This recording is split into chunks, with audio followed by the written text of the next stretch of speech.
한 번은 저에게 아주 크고 무거운 소포가 왔습니다. 그게 무엇인가 뜯어보니까 아주 큰 무거운 책이었습니다. 무슨 책이 이렇게 크고 무거운가 보니까 우리 족보였습니다. 그리고 거기에 한 권에 10만 원 이렇게 적혀 있었습니다. 저는 결국 10만 원을 주고 우리 김씨 족보를 샀습니다. 근데 놀랬던 것이 우리 이 김씨 종친애가 예수 믿는 사람이 없는 줄 알았는데 어떻게 내가 동부교회 담임인 줄 알고 우리 교회로 이 소포를 보냈는가, 그게 참 신기했습니다. 아마 이분들은 밥 먹고 하는 일이 친척들 찾아내어서 이 족보를 파는 것이 그들의 사명인 것 같았습니다. 우리 조상 중에서 호는 한엔당이고 김굉필이라는 할아버지가 계셨습니다. 이분의 학문이 아주 깊어서 동방사현 중에 한 분으로 이렇게 불려지고 있습니다. 근데 이분은 제자들에게 학문을 가르칠 때 대학이라든지 사서삼경이라든지 이런 것부터 가르치지 않고 먼저 예절을 알아야 된다. 그리고 학문하는 자세를 갖춰야 된다. 이렇게 해서 항상 이 소학을 가르쳤습니다. 어린이들이 배우는 이런 책, 소학을 가르쳤습니다. 그리고 자기 자신을 뭐라고 말했는가 하면 나는 소학동자다, 이렇게 말을 했습니다. 이분이 한번 귀향을 가게 되는데 귀향을 가서 좋은 제자를 만나게 됩니다. 그 좋은 제자가 조광조라는 사람, 이 사람이 훨씬 더 유명한 사람이 되었습니다.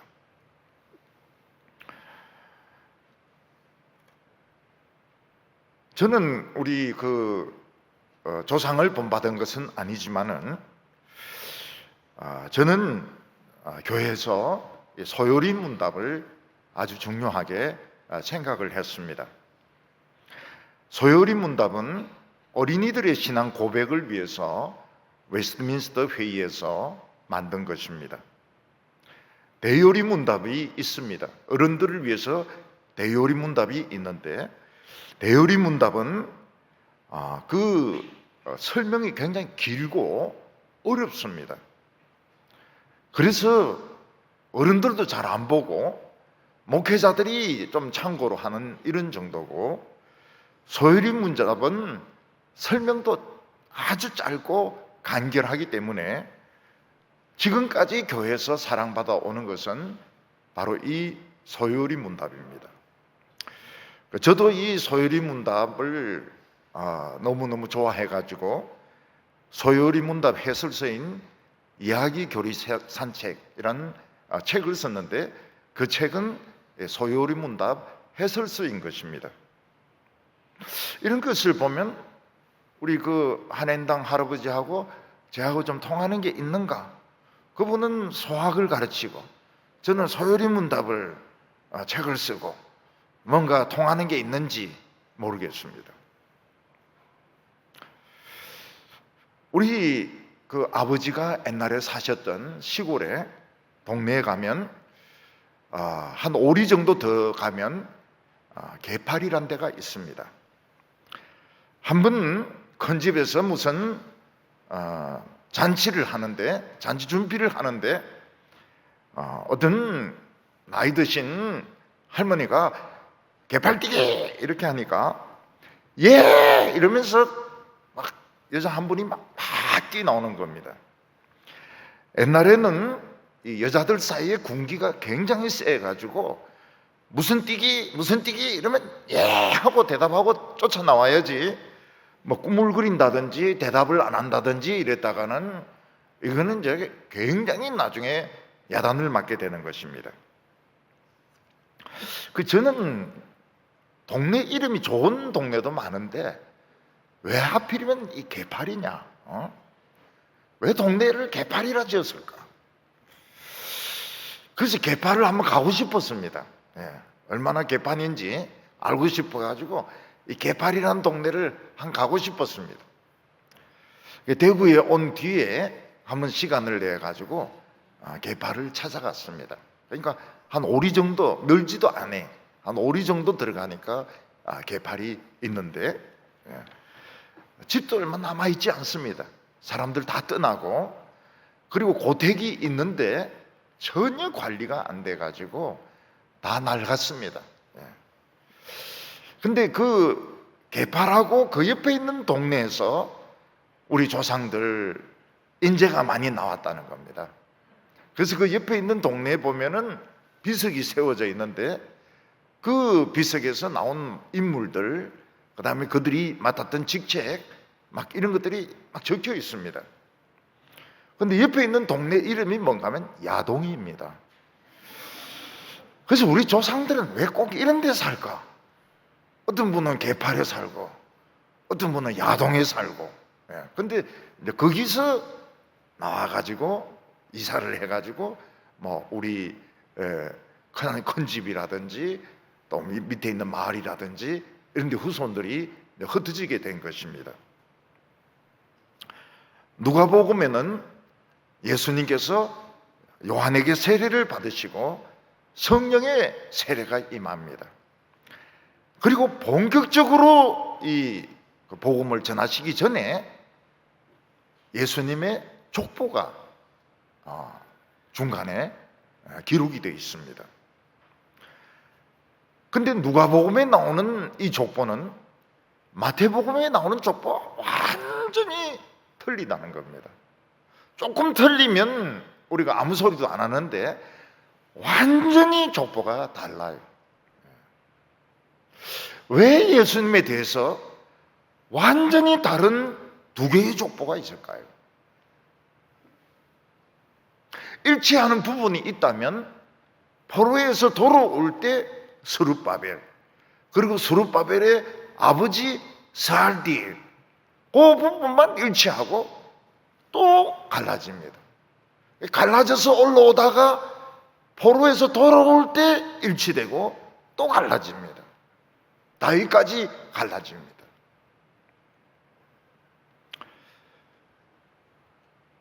대개 어떤 사람에게 두 개의 족보가 있을 때 입양된 사람일 가능성이 많습니다. 그래서 자기를 입양해준 양부모님의 족보가 있을 수 있습니다.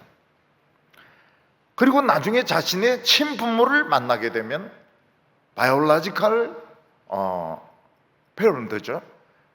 생물학적인 부모님의 족보, 이 두 족보가 있을 수 있습니다. 근데 성경에 예수님이 어떤 집에 입양되었다는 이야기는 없어요. 전혀 없습니다. 그러면 마태의 족보는 무엇이고 누가의 족보는 무엇인가? 예수님은 입양된 흔적도 없습니다. 우리나라 어떤 여성 신학자는 자기에게는 세 분의 어머니가 계신다고 이야기했습니다. Three mothers. 자기에게는 세 분의 어머니가 계신다. 이분의 집은 아주 그 전통이 있는 부잣집이었는데 자식이 없는 거예요. 그래서 어떤 가난한 여성을 씨바지로 받아들였습니다. 그래서 아기를 낳았는데 아들이 아니고 딸을 낳은 겁니다. 그래서 이 생모는 쫓겨났습니다. 그 집에서 쫓겨나고 그 집 마님이 이제 어머니 역할을 한 거예요. 그러니까 이 딸은 크면서 그 집 마님이 자기 친엄마인 줄 알고 큰 겁니다. 나중에 대학교를 졸업하고 철이 들고 나서 생각하니까 누군가가 너에게 생모가 따로 있다는 겁니다. 그래서 그 생모를 찾아갔어요. 찾아가니까 이미 정신병원에서 정신이 이상해져 가지고 아주 오래 입원되어 있는 상태, 그 아기를 뺏기고 쫓겨난 그런 충격으로 정신병에 들어서 정신병원에 수용이 되어 있는 생모를 본 겁니다. 그리고 자기가 어머니인 줄 알았던 분은 친어머니가 아니었습니다. 어머니가 둘인 셈이죠. 그리고 이제 대학에 들어가서 자기에게 신학을 가르쳐주고 학문적인 길을 열어주신 지도교수님, 그분도 자기 어머니라는 거예요. 그래서 그분은 자기에게는 세 분의 어머니가 계신다, 그런 이야기를 했습니다. 우리는 성경에서 왜 예수님에 대해서 전혀 다른 두 개의 족보가 있을까? 예수님은 입양된 흔적이 전혀 없습니다. 마리아는 끝까지 어머니였습니다. 동생들도 같이 있었습니다. 도대체 어떻게 해서 이 완전히 다른 두 개의 족보가 있게 되는가? 이걸 우리가 살펴봐야 되는 겁니다. 오늘 첫 번째로 보면 왜 예수님에게 두 개의 족보가 있느냐 하는 것입니다. 누가는 예수님이 태어나기 전 세례 요한의 아버지에게 천사가 나타나서 요한이 나타날 것을 예언한 데서부터 기록을 시작하고 있습니다. 근데 예수님의 탄생에 대해서도 누가의 기록과 마태복음은 달라도 너무 다른 겁니다. 마태는 예수님이 태어나실 때 동방에서 박사들, 동방에서 점술가들, 머자이, 박사들이 별을 보고 찾아왔는데 그들이 예루살렘 성에 들어가는 바람에 예루살렘이 막 발칵 뒤집어진 이야기를 하고 거기 아기 왕이 없는 걸 보고 예루살렘 성에서 나오니까 다시 별이 그들을 인도해서 베들레헴에서 아기 왕을 보고 거기에 절을 하고 예물을 바친 이야기가 나옵니다. 그리고 꿈의 천사에게 헤롯에게로 절대로 가지 말라는 말을 듣고 다른 길로 자기 나라로 돌아가게 됩니다. 헤롯은 아무리 기다려도 이 박사들이 안 오니까, 점술가들이 안 오니까 자기가 속은 줄 알고 화가 나서 머리끝까지 나서 군대를 보내어서 2살 밑에 남자아이를 다 죽이는 내용이 있습니다. 그리고 아기 예수는 부모님하고 아슬아슬하게 그 위기를 피해서 애굽으로 피난 갔다가 헤롯이 죽고 난 뒤에 돌아오는 이야기가 있습니다. 근데 누가복음에는 동방의 박사들이 찾아왔다, 애굽으로 피난 갔다, 이런 이야기가 일체 없습니다. 예수님이 태어나셨을 때 예수님은 마구간에서 태어났고 누일 데가 없어서 구유에 이렇게 누였고 베들레헴 근처에서 양을 치던 목자들이 천사가 나타나서 구주가 태어나신 이야기를 전하고 그리고 수많은 천사들 합창단이 나타나서 그 예수님을 찬양하는 소리를 듣고 찾아와서 그 예수님을 만나는 내용이 있습니다.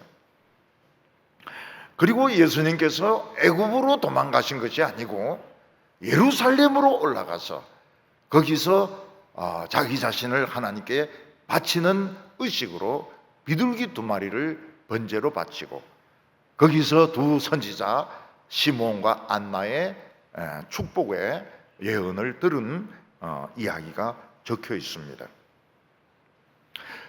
그것은 그 정인이 달라서 그런 것 같습니다. 그러니까 마태는 요셉을 만났든지 아버지 요셉을 만났든지 아니면 독자적으로 조사를 했든지 그래서 요셉 중심으로 왕의 족보 중심으로 조사를 했고 그 정치적인 이야기를 들었던 것 같습니다. 그래서 마태복음의 족보는 왕의 족보입니다. 중간에 다윗 이후에서 포로 잡힐 때까지는 전부 왕이었습니다. 그런데 마태는 이 왕의 족보에 이방 여인들의 이름을 적어 넣습니다.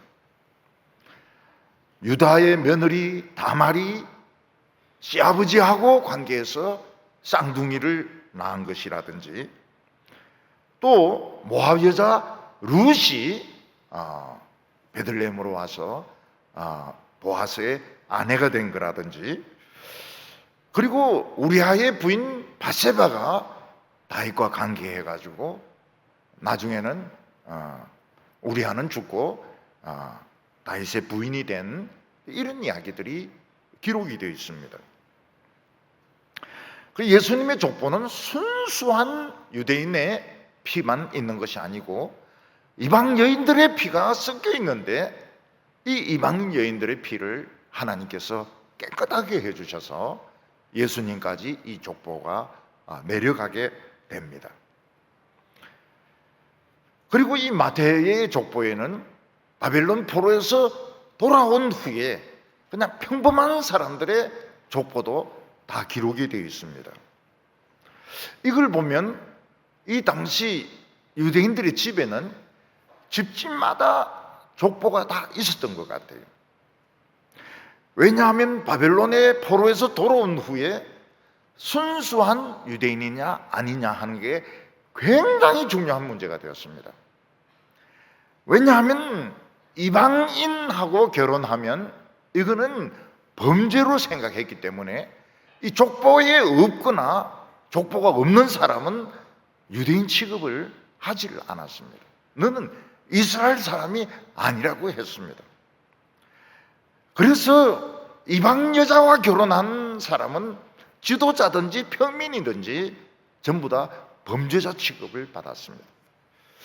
그래서 집집마다 전부 그 족보가 다 있었던 것 같고, 예수님의 집에도 그 요셉의 족보가 있었던 것 같습니다. 그런데 누가는 이 마태복음에 나오는 족보를 몰랐던 것 같아요. 그렇지 않았다면 누가는 이 세례 요한의 아버지부터 기록을 하면서 또 다른 족보가 있다는 이야기를 안 할 리가 없습니다. 그런데 전혀 모르고 있어요. 그러면 이 누가가 적은 내용은 전부 마리아가 이야기를 한 것입니다. 천사가 마리아에게 나타났고, 천사가 요한의 아버지 사가랴에게 나타났고, 그리고 성전에 올라갔고, 이게 전부 마리아가 증언해 준 것입니다.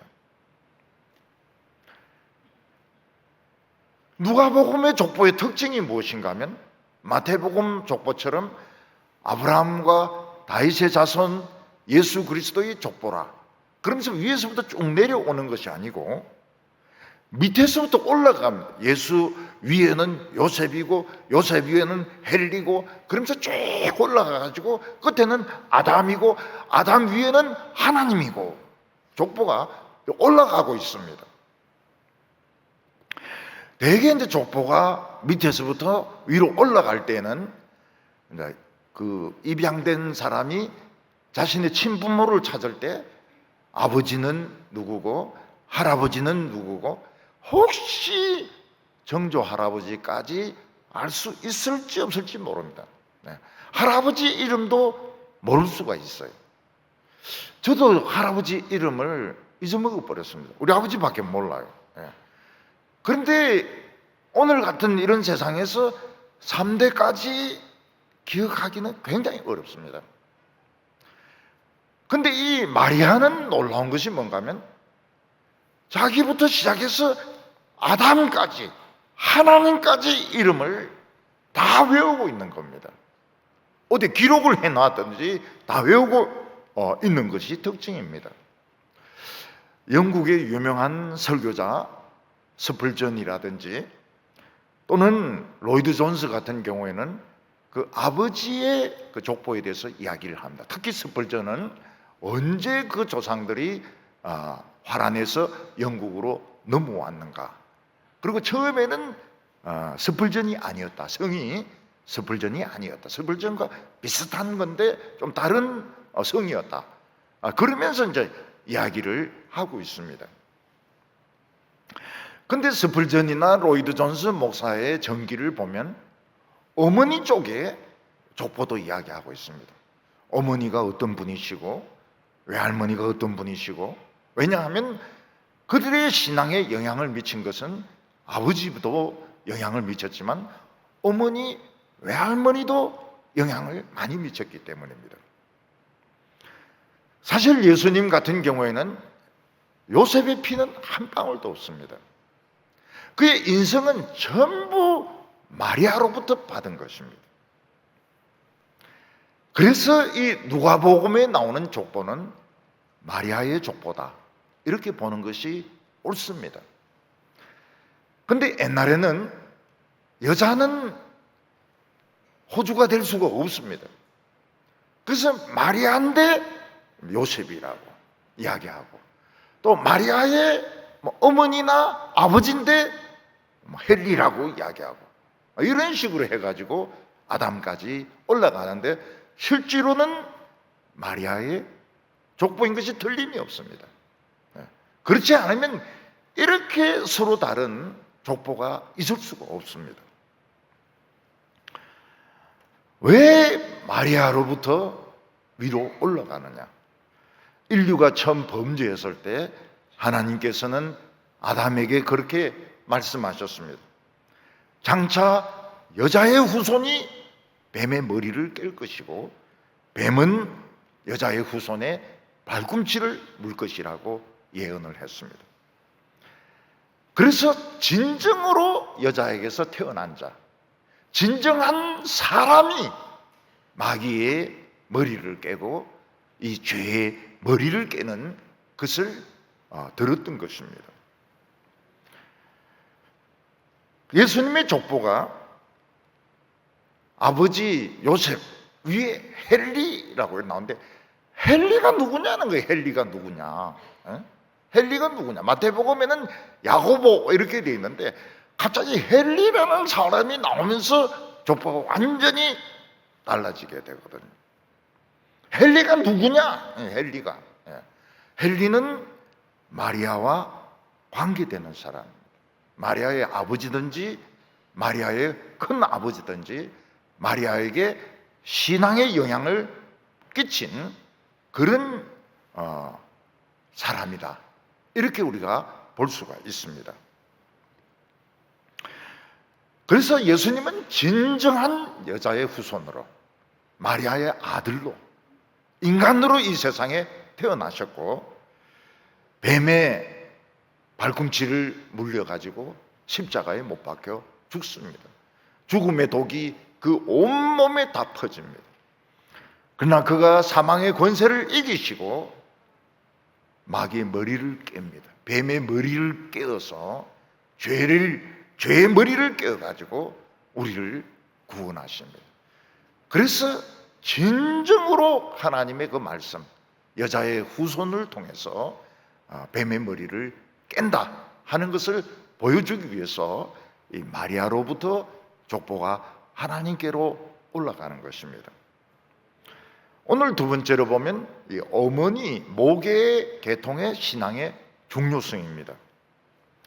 구약 성경에 보면 남자들의 신앙도 중요하지만 어머니나 또는 이 말씀을 가르치는 분의 신앙이 더 중요한 것을 볼 수 있습니다. 다윗 같은 경우에는 그의 신앙의 부모님이 누굴까요? 다윗의 신앙의 아버지는 이새가 아니라 사무엘이었습니다. 사무엘이 다윗의 아버지인 것입니다. 그러면 사무엘은 누구에게 신앙을 물려받았습니까? 그 어머니 한나였던 것입니다. 그러니까 이 신앙적으로 보면 족보가 완전히 달라지게 됩니다. 다윗, 그리고 사무엘, 그리고 한나, 이렇게 올라가는 겁니다. 근데 다윗은 자라면서 정조 할머니 이야기를 많이 들었을 겁니다. 굉장히 많이 들었을 겁니다. 왜냐하면 모압 여자 룻이 베들레헴에 와서 이스라엘 여자가 되었다는 것은 굉장히 유명한 사건이거든요. 보아스의 부인이 되어서 아이를 낳았다. 그건 대단한 사건인 것입니다. 그래서 이 다윗 속에는 룻의 신앙이 있습니다. 틀림없이 있습니다. 모압 여자 룻의 신앙이 있고, 룻의 신앙의 부모는 누굽니까? 그 시어머니 나오미입니다. 나오미. 그럼 나오미의 신앙은 어디서 온 겁니까? 나오미의 신앙은 여리고성의 기생 라합인 겁니다. 그러니까 이 밑에서부터 올라가면 이게 굉장히 달라져요. 다윗, 그러면 이새가 영향을 별로 미친 건 없는 것 같아요. 이새는 늘 다윗을 무시하고 심부름이나 시키고 뭐 여덟째 아들이라고 해가지고 별로 중요하게 생각하지 않았는데, 다윗은 어렸을 때 그 정조 할머니 룻의 이야기를 들었고, 룻은 나오미의 신앙을 물려받았고, 나오미는 기생 라합의 신앙을 물려받았고, 기생 라합은 더 위로 올라가면 다말이라고 그 다말의 신앙을 물려받은 겁니다. 그래서 이 여성의 이 계보가 굉장히 중요한 것입니다. 이걸 그대로 보여주는 성경 말씀이 있습니다. 그거는 디모데인데, 디모데의 아버지가 누굽니까? 사도 바울입니다. 그래서 사도 바울은 디모데를 내 아들이라고 불렀습니다. 근데 디모데는 자신의 그 신앙적인 그 밑바탕을 누구로부터 물려받았느냐? 어머니 유니게와 외할머니 로이스인 겁니다. 어머니 유니게와 외할머니 로이스로부터 거짓없는 신앙을 물려받았습니다. 그래서 그냥 족보로 따지면 디모데의 아버지는 헬라인입니다. 그리고 헬라 족보로 쭉 올라가는데, 신앙적인 족보를 보면 한쪽은 사도 바울로 올라가고 한쪽은 어머니 유니게, 외할머니 로이스까지 올라가는 겁니다.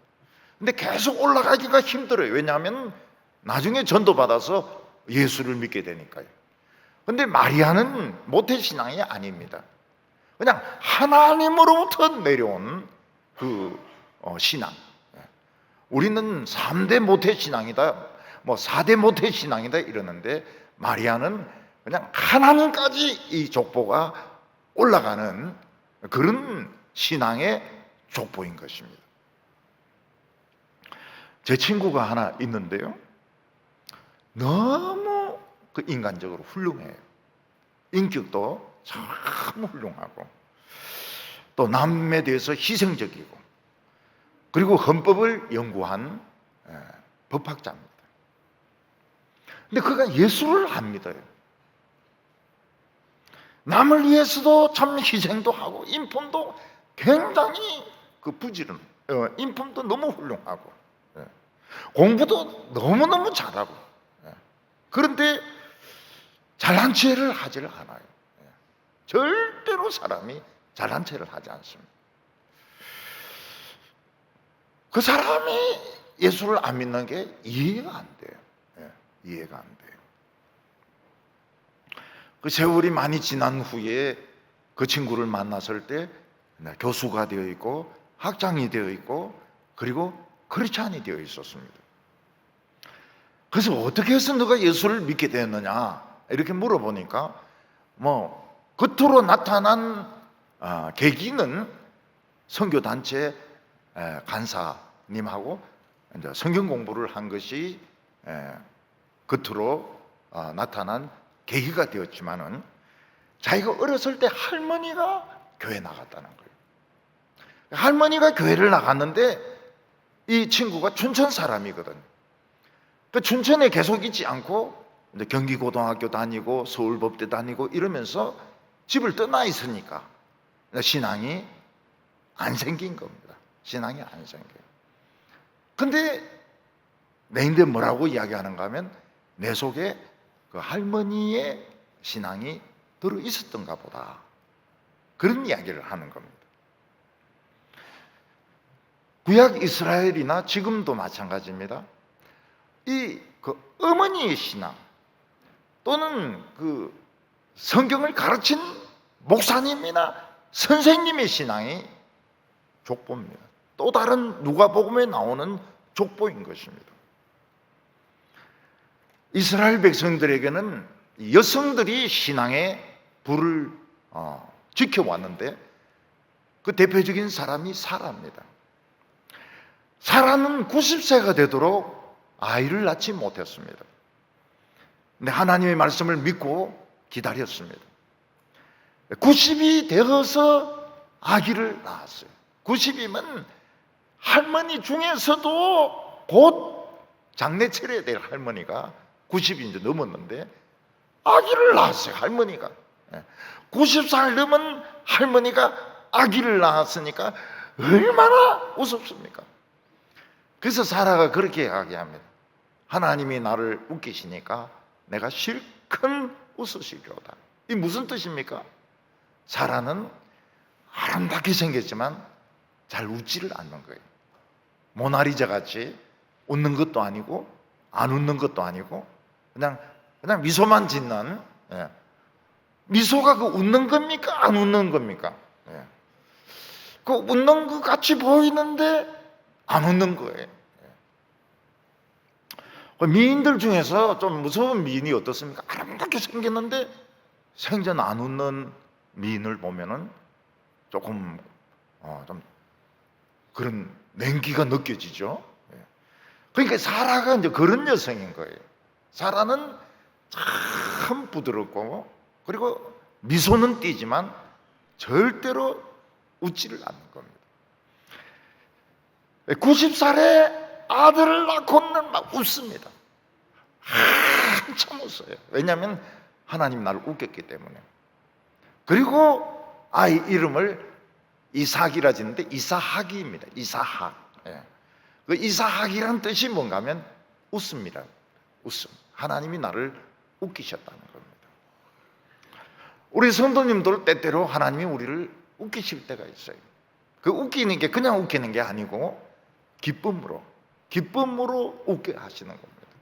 기쁨으로 내 소원이 이루어짐으로써 내 생각 이상으로 하나님이 축복을 해주시고 응답을 해주심으로 우리를 웃길 때가 있습니다. 그럴 때는 웃어야죠. 미인도 웃어야죠. 모나리자도 웃어야 되죠. 이제 그만 울어야 되는 겁니다. 이제는 막 웃어야 돼요. 막 이야기도 하고 웃어야 되는 겁니다. 그 사라 다음에 어떤 여자가 있는가 하면 요게벳이라는 여자가 있습니다. 요게벳이라는 여자는 아들을 낳았는데 그때 왕인 바로는 아들을 낳으면 무조건 나일강에 던져서 아그밥이 되게 해라고 말을 했습니다. 근데 요게벳은 아기를 죽이지 않습니다. 아기를 키웁니다. 몰래 키웁니다. 석 달이 지나니까 이놈이 막 우는 소리가 얼마나 큰지 더 이상 아기를 숨겨서 키울 수가 없는 겁니다. 그래서 모세의 어머니 요게벳은 이 광주리 갈대로 광주리를 만들고 물이 들어오지 못하도록 역청으로 막고 거기에 아이를 담습니다. 하나님께 아기의 생사를 맡깁니다. 그리고 나일강의 갈대숲에 이 갈대 상자를 갖다 놓습니다. 그 믿음, 대단한 믿음이죠. 요게벳의 믿음이 대단한 믿음입니다. 나중에는 아기를 포기하는 것이 아니고 아기를 하나님께 그냥 맡겨버려요. 그런데 바로의 딸이 모욕하러 왔다 그 상자를 보고 열어보니까 애가 우는 겁니다. 그러니까 모성애가 막 생겨가지고 결국은 모세를 자기 아들로 입양을 시키게 됩니다. 그리고 기생 라합이 있습니다. 라합은 꼭 술집 여자라기보다는 여인숙 같은 것을 경영을 했던 것 같아요. 몸 팔고 술 팔고 이런 것보다는 여인숙을 했던 것 같아요. 그러면서 이제 이 사람 저 사람들이 오고 가면서 하는 이야기가 이스라엘의 백성들의 이야기를 하는 겁니다. 자기는 이스라엘 백성들이 되고 싶다. 나는 여리고와 같이 망하기 싫다. 그때 이스라엘 2명의 정탐꾼이 자기 집으로 도망쳐 오는 겁니다. 그래서 라합은 이 2 사람을 감추고 지붕 위에 가서 3대 늘어놓은 속에 감추고, 여리고 군인들이 잡으러 왔을 때 왔다. 2 사람이 왔는데 난 스파이인지 몰랐다. 그리고 성문 닫으려고 할 때 나가더라. 빨리 쫓아가면 아마 여리고 나루터기에서 잡을 수 있을 거라고. 그래서 군인들을 따돌려 버립니다. 그리고 그 2 정탐꾼에게 나는 하나님을 믿는다. 나는 하나님이 여리고를 멸망시킬 줄 안다. 내가 당신들을 살려주었듯이 당신들도 나를 살려주면 좋겠다. 우리 가족을 살려주면 좋겠다. 그러니까 2 정탐꾼이 맹세를 합니다. 우리 목숨을 걸고 너와 내 가족의 생명을 지켜주겠다고. 나중에 이 라합이 이스라엘 남자 살몬하고 결혼하는데 그 살몬이 2 정탐꾼 중에 한 명이 아닐까, 그래 추측을 합니다. 여자를 보호해 주려면 끝까지 보호해 줘야죠. 그 보호해 주는 방법이 뭡니까? 결혼하는 겁니다. 결혼하는 거. 그래서 살몬은 라합과 관계에서 보아스를 낳고, 보아스는 벌써 신앙의 그릇이 틀린 거예요. 어머니가 이 통이 굉장히 큰 여자인 거예요. 그러니까 모압 여자 룻을 자기 부인으로 맞이하는 것입니다. 그리고 그 뒤에 한나라는 여자가 있습니다. 한나는 아기를 낳지 못해서 버닌나라고 하는 다른 부인으로부터 굉장히 이 공격을 당합니다. 어느 정도 공격을 당했는가 하면 거의 죽고 싶을 정도로.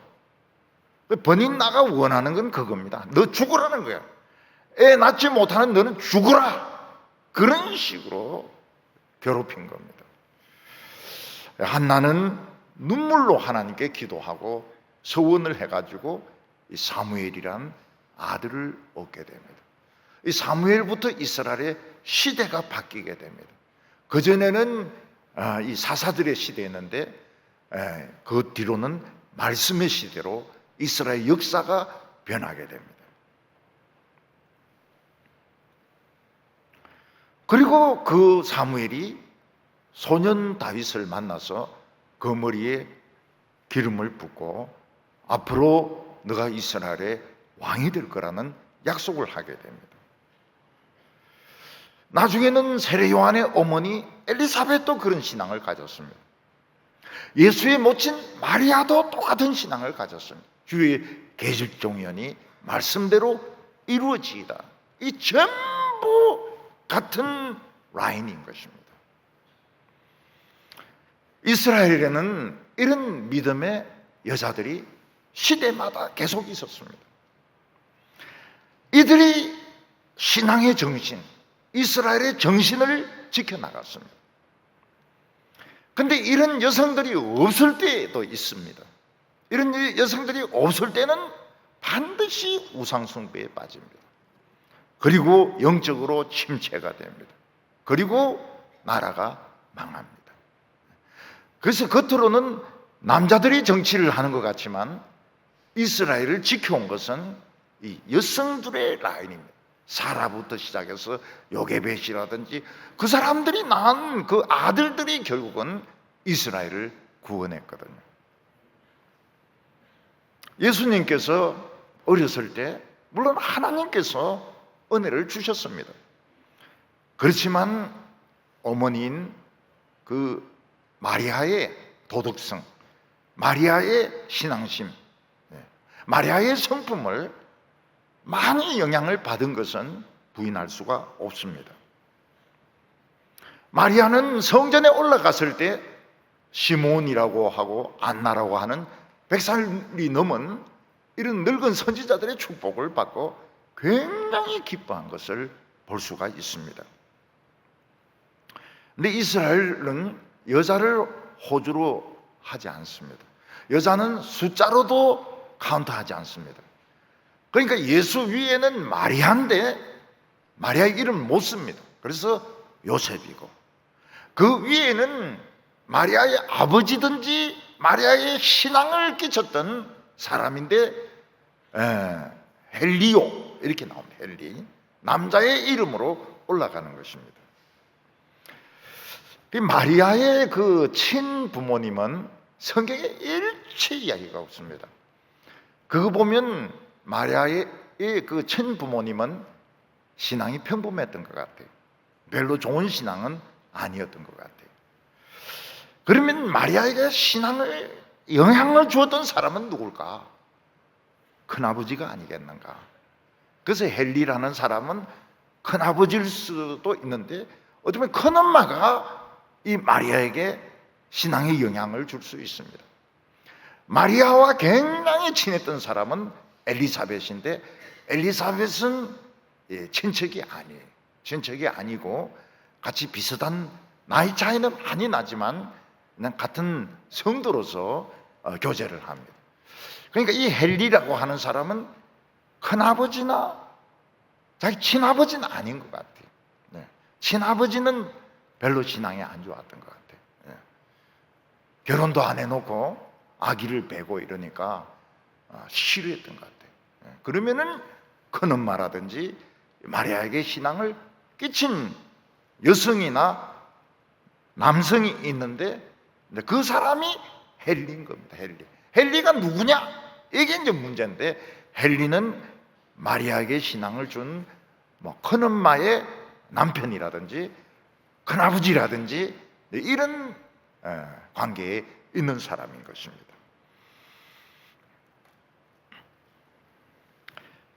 그런데 이 마리아의 이 신앙의 계보는 끊어지지를 않습니다.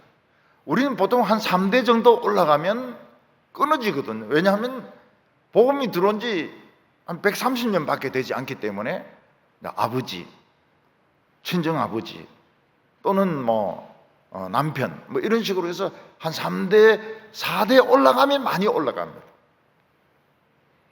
근데 마리아는 계속되는 거예요, 이 신앙의 계보가. 그래서 수립바벨, 스알디엘, 그리고 왕족이 아니에요. 왕족. 왜냐하면 왕들 중에서 신앙이 없는 왕들이 많습니다. 아스라든지 므낫세라든지 이런 사람들은 정말 유다를 망친 사람들입니다. 마리아의 그 조상이 될 자격이 없어요. 그래서 왕족 아닌 쪽으로 이 족보가 신앙적으로 연결되어 갑니다. 바벨론에 포로되어 갈 때 여고니아라고 했는데 요야긴의 이름이 또 여고니아입니다. 이제 그 실제로 예루살렘이 망하는 때는 시드기야인데 성경은 시드기야를 왕으로 인정을 하지 않습니다. 그래서 요야긴 때 한 2만 명 정도가 바벨론으로 붙들려가고 성전 기구가 그 약탈되게 되는데 그때를 예루살렘의 멸망으로 보는 겁니다. 그리고 돌아올 때 하면 70년이 돼요. 근데 스룹바벨 때 성전이 완전히 불타고 돌아올 때 계산해 보면 70년이 안 됩니다. 그러니까 이 선지자의 눈에는 언제 유다가 멸망했느냐? 요야긴 때, 여고니아 때, 그때 망했다고 보는 겁니다. 근데 이 요야긴은 바벨론에 포로되어 가서 감옥에 갇혀가지고 죄수복을 입습니다. 그리고 37년 만에 석방이 되어가지고 죄수복을 벗고 평상복을 입게 되는데, 이런 사람은 신앙적인 부모가 아닌 겁니다. 그래서 이 마리아는 그 왕의 족보, 다윗의 후손이라는 그거를 그냥 명색만 인정하지 실제로 인정을 안 하는 겁니다. 정말 자기에게 신앙에 영향을 끼친 사람, 그 사람들이 올라가는 거예요. 그 기록으로 남아있고 어쩌면은 구전으로 남아있고 어쩌면 외우고 있는 겁니다. 외우고 있어요. 그게 아담으로 하나님까지 올라, 하나님의 신앙의 영향이 마리아까지, 예수님까지 오게 된 것입니다. 그래서 이 헨리라고 하는 사람은 마리아의 큰아버지나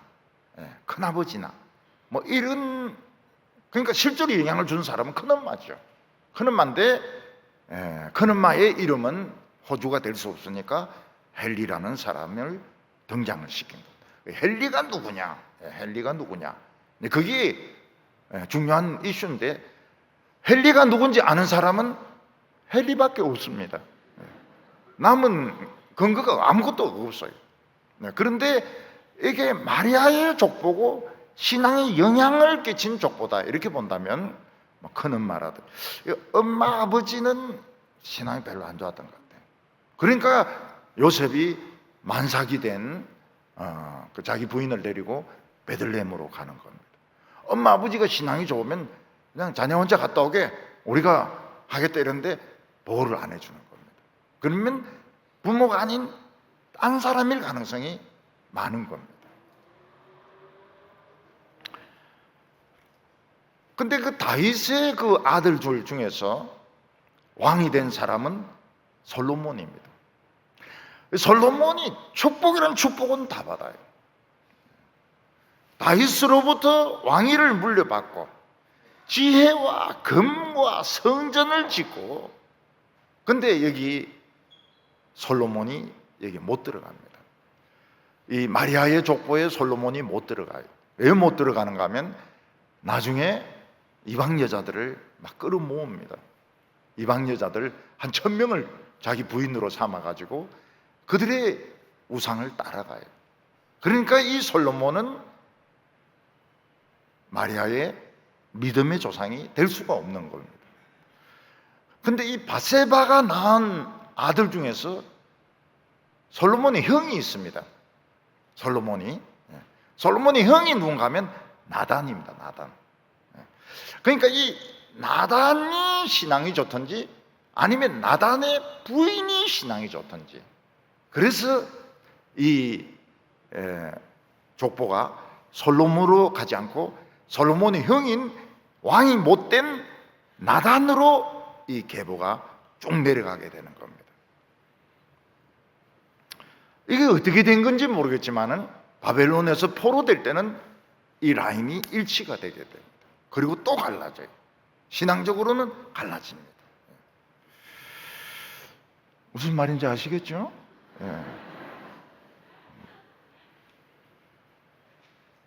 이 바세바도 처음에는 다윗하고 바람을 피우지 않습니까?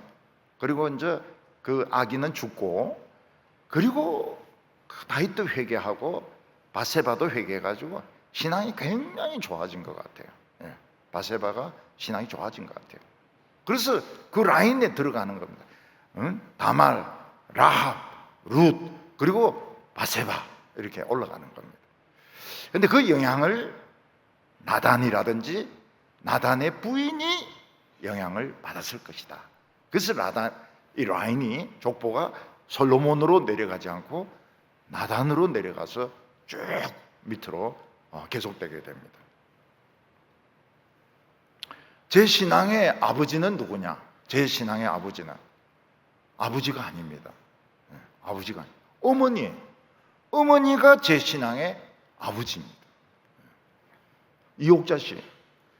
이옥자 씨. 또 우리 교회 우옥자 씨라고 있지 않습니까? 우옥자 집사님 계시잖아요. 늘 우리 어머니하고 이름이 좀 비슷하다 이런 생각을 하는데, 이옥자 씨. 처음 공개하는 우리 엄마 이름 이옥자 씨. 저는 어머니가 제 신앙의 아버지죠. 왜냐하면 어렸을 때부터 막 교회 가라고 하고, 아버지는 교회 못 가게 하고, 그러니까 어머니가 내 신앙의 아버지인 거예요. 그러니까 제 라인을 올라가면 제 다음에 위에는 이옥자가 되는 겁니다. 이옥자가 호주가 될 수 없으니까 아버지가 그냥 이름이 들어올 수는 있지만 그건 가짜지요. 그럼 제 어머니는 누구의 신앙을 받았느냐? 친정엄마입니다. 친정엄마. 친정엄마가 이름이 좀 안 좋아요. 참 미인이신데 오달순입니다. 오달순 할머니가 우리 어머니의 신앙의 아버지가 되는 겁니다.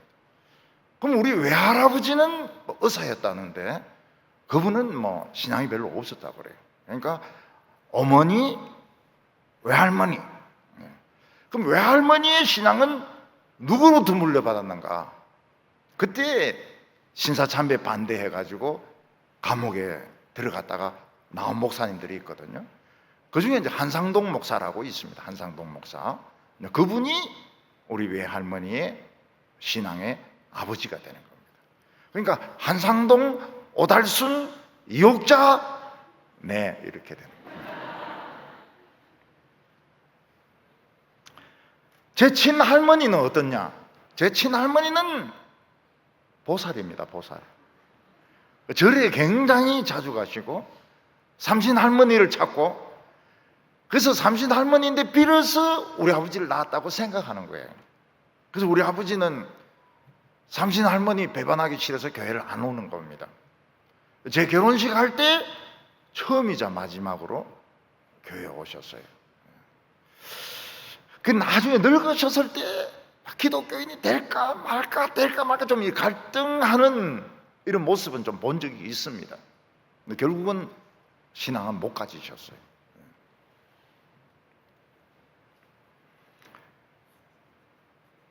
우리 아버지 족보는 우리 아버지, 그리고 한hen당 뭐 이렇게 쭉 올라가게 되는데요.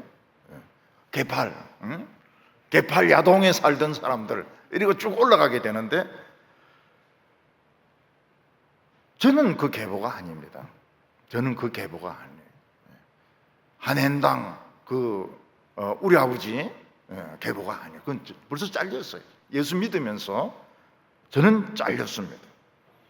그러면 제 할아버지는 누굽니까? 아브라함입니다. 아브라함. 아브라함이 제 할아버지고, 그리고 하나님께까지 연결이 되는 겁니다. 연결이 돼요. 그래서 그 족보 같은 거 안 사면 더 좋습니다. 안 사면 더 좋아요. 근데 저는 막 어쩔 수 없어가지고 동부교회 앞으로 그걸 보내가지고 샀어요. 그때는 재미를 붙이가 또 보냈어요. 그래서 그 족보는 돌려보냈습니다. 두 권인식이나 필요 없다고. 나는 이미 김씨가 아닌데, 나는 김씨가 아니고 벌써 나는 예수 가족이 되었고 아브라함이 우리 할배인데, 우리 족보는 마태복음에 지금 있는데, 누가복음에도 있는데, 오달순 씨 그쪽인 라인인데 엄청 김씨가 아니에요. 김씨가 아니에요. 그래서 김서택이라고 안 불러도 돼요. 그냥 서택이 이래 불러도 돼요. 좀 버리장머리가 없다 이렇게 생각은 들겠지만은, 외국에 가면 그렇게, 외국에 가면은 소택 이렇게 불러요. 그걸 패줘야지. 자식 조상도 모르고 말이야. 어디에 소택이 말이야.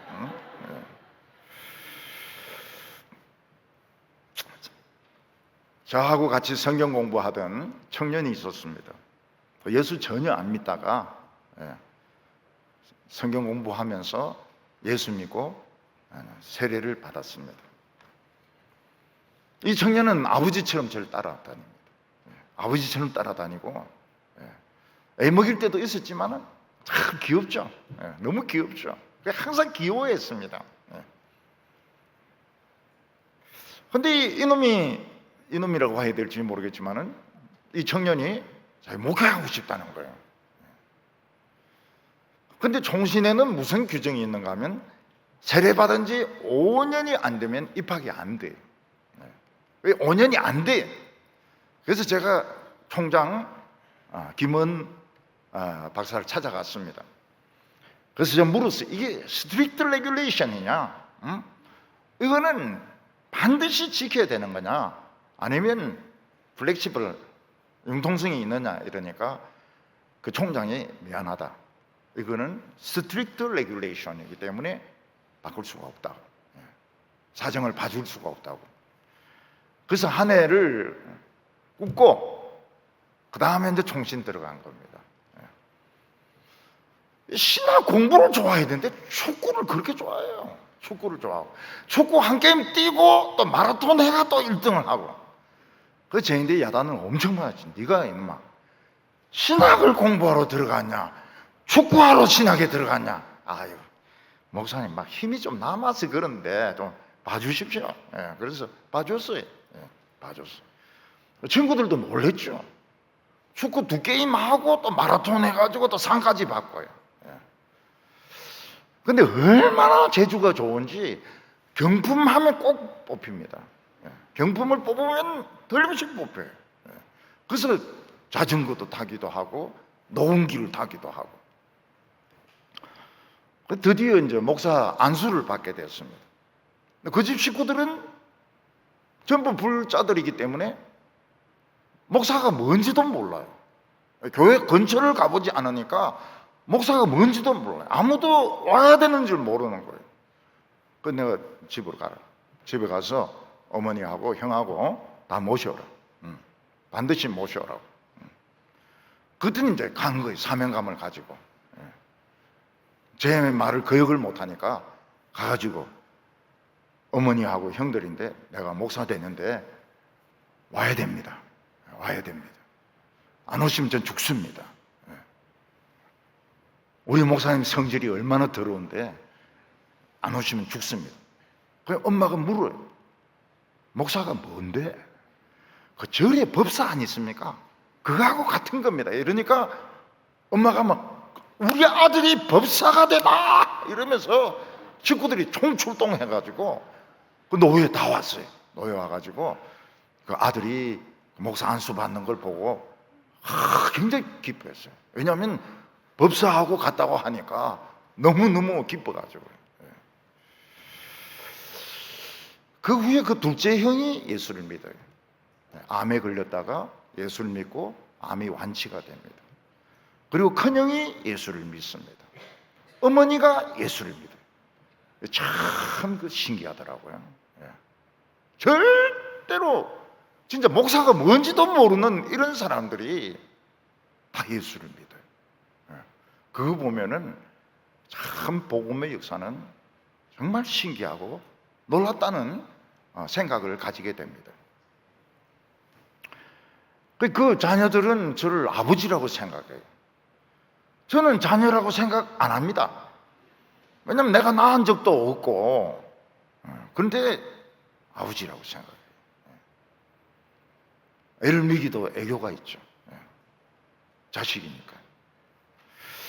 오늘 세 번째로 이 신앙의 아버지의 역할이 무엇이냐 하는 겁니다. 우리가 창세기 첫 부분을 보면은 그 사람들이 900살이 넘도록 삽니다. 900살. 빨리 죽은 사람이 아깝다 너무 빨리 죽었다는 사람이 800 몇 살입니다. 800 몇 살. 700살이 죽은 사람은 막 너무 일찍 죽었다 이렇게 생각할 정도로 900살 넘게 삽니다. 왜 이 사람들은 900살까지 살았을까? 900살까지 살면서 뭘 했을까? 그게 의문 아닙니까? 아담도 900살 넘게 살았거든. 그리고 아들을 낳는데 나이가 130의 아들을 낳습니다. 90의 아들을 낳기도 합니다. 옛날에는 건강이 더 좋았을 텐데 20살 되면 아들 낳고 이래야 되는데 어떻게 110살, 130살 돼서 아들을 낳느냐, 첫 아들을 낳느냐는 겁니다. 우선 말씀드려야 될 것은 거기에 족보에 나오는 아들이 큰 아들이 아니라는 것입니다. 아담이 셋을 낳고 셋이 에노스를 낳고 이런데 그게 큰 아들이 아니라는 거예요. 그 사이에 아이들이 많습니다. 근데 신앙을 가진 아들은 100년에 하나씩 나오는 거예요. 100년, 130년에 하나 나오는 거예요. 그러니까 얼마나 신앙의 사람이 나오는 것이 귀한지 몰라요. 우리 교회에도 보면 이 신앙의 사람들이 많이 있지만은 이 100년에 한번 나올까 말까 한 이런 인물들입니다. 그만큼 예수 믿는 것이 귀한 거예요. 귀한 거예요. 그러면 셋의 아들 에노스가 셋의 맏아들이냐? 보상할 수 없습니다. 그럼 그 옛날에 130의 큰 아들, 그거는 있을 수가 없는 일입니다. 중간에 한 20명 이상 있었을 겁니다. 근데 에노스가 신앙을 가진 맏아들이 되는 겁니다. 그 처음에 하와는 가인이 여자가 낳은 아들일 줄 알았어요. 잘생기고 똑똑하고. 그래서 하나님의 도움으로 아들을 낳았다. 이래서 이름을 가인이라고 지었거든요. 그리고 동생 아벨은, 이 아벨이란 말이 좋은 말이 아닙니다.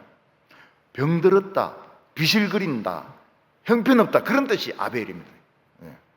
그러니까 이 작은 아들은 태어날 때부터 못생긴 거예요. 밉상인 거예요. 그런데 신앙적으로 장남은 누굽니까? 아벨이 장남인 거예요. 근데 아벨을 죽여버립니다. 그러니까 셋이 태어나가지고 셋이 장남이 되는 거예요. 신앙적인 장남이 되는 겁니다. 그러면 아담은 900살까지 살면서 뭘 했습니까? 목회를 한 겁니다. 목회를 했어요. 아담이 전기와 후기로 나누어지게 되는데요. 전기에는 에덴 동산을 관리하면서 죄를 끌어들입니다. 이 세상에 죄를 끌어들이는 역할을 합니다. 사망을 끌어들이는 사람이 아담입니다. 그런데 아담이 죄 짓고 나서는 회개를 합니다. 그래서 자기 부인의 이름을 하와라고 짓는데, 이 하와가 생명이란 뜻을 가지고 있습니다. 하와가 낳는 아들들 중에서 우리를 구원할 사람이 난다. 뱀의 머리를 깰 사람이 난다. 그래서 900살까지 살면서 목회를 하니까, 그러면 그 아들도 한 800살, 700살 이래 되니까 그 아들, 손자, 정손자들이 대개 장로 역할을 하는 겁니다. 장로 역할을. 아담은 말씀을 가르치고, 아담이 말씀을 가르쳤던 근거가 어디에 있느냐?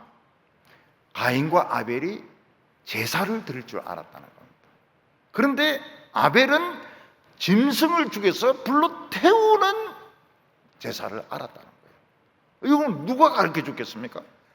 하나님이 가르쳐 줄 수도 있지만은 아담이 가르쳐 주었을 가능성이 많습니다. 그래서 족장들이 900살까지 살면서 농사도 짓고 했겠지만 농사는 너무 힘들었고, 사실은 이 말씀을 후손들에게 가르쳤던 것입니다. 근데 나중에 참 이 믿음을 가졌던 이 후손들이 대거 타락을 합니다. 대거 세상으로 가버립니다. 세상 여자의 아름다움을 보고, 그들의 육체적인 향락을 보고 그냥 대거 타락을 해버립니다. 그래서 그 자손들 중에서 영웅도 나오고, 네피림이 영웅이라는 뜻이거든요.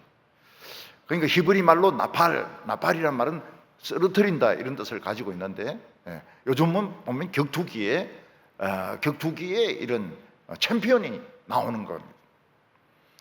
그리고 거인도 생기는 겁니다. 체력적으로도 막 거인이 나오는 거예요. 그러니까 이 믿음에 이 아담이 목회를 했다면 그게 하나의 교회인 겁니다. 교회. 창세기에 나오는 그 명단들이 하나의 교회인 거예요. 그런데 대거 타락해버립니다. 그래서 하나님께서 홍수로 멸망시켰을 때 구원받은 사람은 노아 집밖에 없어요. 그 장대한 아담으로부터 그 설교자들이 나타났지만은 다 세상으로 다 가고 노아와 부인, 아들 셋, 자부 셋 8명만 구원을 받고, 오히려 개나 돼지나 코끼리나 이런 짐승들이 구원을 받는 것을 볼 수 있습니다. 하나님의 아들들이 뭡니까?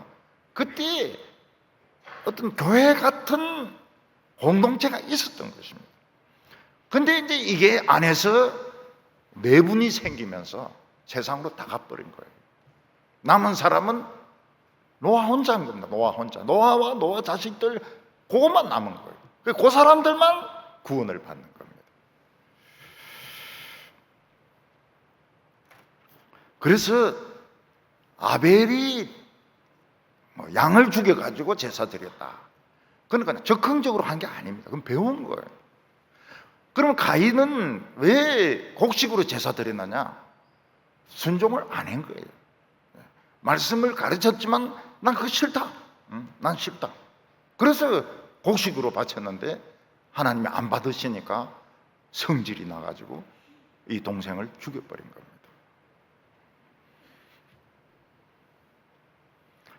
하나님께서는 아담과 하와가 범죄했을 때 여인의 후손이 뱀의 머리를 깰 것이다.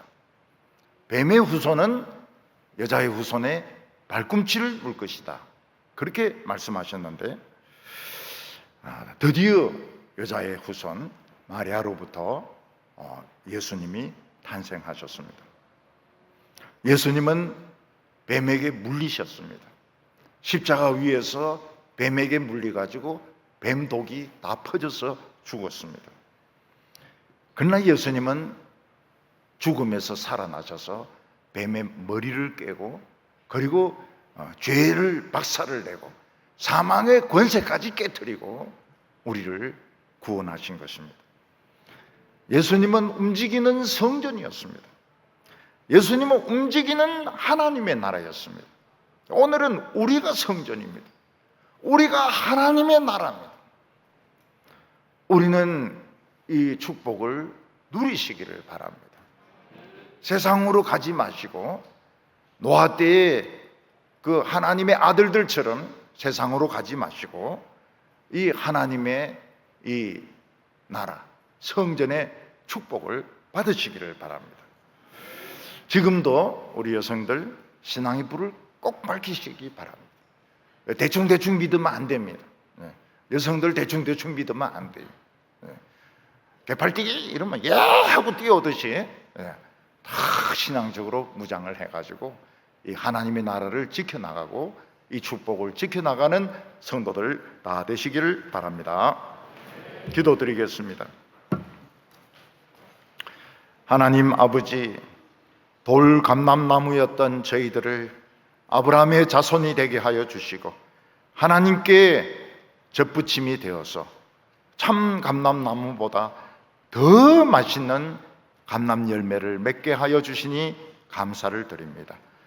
우리에게 신앙의 부모님을 주시고 신앙의 선생님을 주셔서 우리가 하나님의 이 약속대로 여자의 후손으로부터 구원받게 하여 주심을 감사합니다.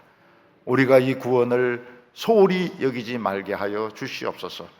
노아 때에 하나님의 아들들처럼 세상으로 달려가서 거인이 되고 용사가 되고 영웅이 되는 것을 자랑하지 말게 하여 주시옵소서. 오늘 저희들의 마음속에 참 이 마리아 같은 믿음을 주시고 예수님 같은 믿음을 주시고 사도 바울 같은 믿음을 허락하여 주시옵소서. 예수님의 이름으로 기도하옵나이다. 아멘.